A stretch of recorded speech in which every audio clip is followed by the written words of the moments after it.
Hello good morning everyone. Life is साक्षीच्या episode number 204 मध्ये तुमचं स्वागत आहे। और आज मेरे साथ मेरे पापा भी गुड मॉर्निंग कर रहे हैं। आज आमचं आवरलेलं आहे आणि माझे पप्पा मेकअप करून टिपटॉप बसलेले आहेत। असं पण दररोज त्यांचं आवरलेलंच असतं, वॉकला जात असतात ते। तर आज त्यांना वॉकला नव्हतं जायचं, आज त्यांना जायचं होतं त्र्यंबकला दर्शनला। दर्शन घ्यायला नाही, दर्शन घ्यायला सोडवायला। मतलब माझ्या मम्मीला आणि माझ्या मावशांना बसमध्ये बसून देण्याचं मोठं टास्क होतं त्यांच्यासमोर। असो त्यांना पण सकाळी सकाळी जायचं होतं दर्शनाला, मग मी पण सायमल्टेनियसली माझं आवरून घेतलं। असो जॅकेट बिकेट घालून मी रेडी आहे, कधी पण मला निघायला लावा लगेच मी घराच्या बाहेर। आणि गाईज अजून पण मला खोकला येतोच आहे, इसलिए ज्यादा बोल नहीं रही हूं मैं, असं म्हणायचं असतं यार। अशी पण मी जास्त बोलतच नाही।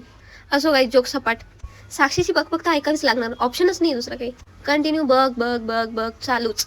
क्या करू ओ लेडीज में हो आदत से मजबूर। आणि काही सगळी क्यूए वाले आजारी पडले, मेनली आम्ही पोरी। एक झालं का एक खोकतं, एक झालं का दुसरं खोकतं। बाकीचे डिपार्टमेंट वाले एकदम लांब लांब पळायला लागले आता क्यूएच्या लोकांपासून। पण गाईज जे होणार आहे ते होणार आहे। व्हायरल चालू आहे सध्या, 7 चालू आहे तो। अगर आपके नसीब में है वायरल तो होगा ही, आप कितने भी प्रिकॉशंस ले लो। आणि पहा या शेडनिकाची पावडर लावली होती तोंडाला, पुरत भूत दिख रहा था। उसके बाद में स्टॉप पे आ गए। तर गाईज आज मला होता उपवासाचा ट्रिपल डोस, म्हणजे मला आज होते 3 उपवास। फर्स्ट म्हणजे गुरुवारचा, दूसरा म्हणजे मार्गशीर्ष महिन्याच्या गुरुवारचा, आणि तिसरा म्हणजे दत्त जयंती। कुछ ज्यादा ही उपवास तापास होने लगे अभी। बरं नसल्यामुळे बाल धुवायला मिळत नव्हते, पण आज मेरे को रीजन मिल गया, तो इस चीज का फायदा मैंने उठा लिया। और इधर सुबह सुबह क्या चल रहा था, नुसता दूर झाला होता। फायनली मेरी बस आ गई थी। मग आता सगळ्यांना स्टॉपचा अपडेट सांगून झोपायचंच काम। आणि मग संध्याकाळी सगळ्यात पहिले आल्यानंतर मम्मीने पूजा मांडली होती, तिचं दर्शन घेतलं आणि मग पोथीचं पठण केलं, फिर आरती की, उसके बाद मग उपवास सोडला।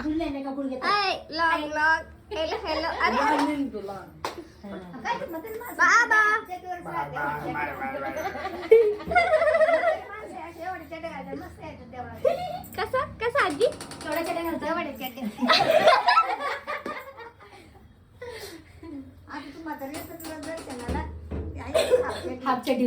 म्हातारीची गोष्ट नळली काय ते पोरं बी म्हातारी बी जर ये पहलवान है ना, मानकरचा पट्ट्या। तर मावशीची आजची होती ट्रेन, इसलिए इधर बाय बाय सेशन चल रहा था और मेमोरीज कैप्चर करना तो बनता है। और इधर ये लड़का लेके चल रहा है उसकी बॅग। आऊ जो गट्टू। आणि आमच्या घरात कोणते पण पाहुणे आले असो, असं होऊच शकत नाही की जगताप मावशींबरोबर गट्टी होऊन आली। तर जाताना सुद्धा मावशींबरोबर गप्पा मारून चालली होती माझी मावशी। बाय बाय, तू परत ये ना। अरे बाय करते इधर ये सब बाय बाय करते हुए। तू बस पुढं। आणि आमचा कप्या एकदम गरीब लेकरावाने जाऊन बसला होता गाडीमध्ये। मेरे को किधर भी मत लेके जाओ, मेरे को घर में ही रहने दो, असा हट्ट करून गाडीच्या बाहेर आ गया वो।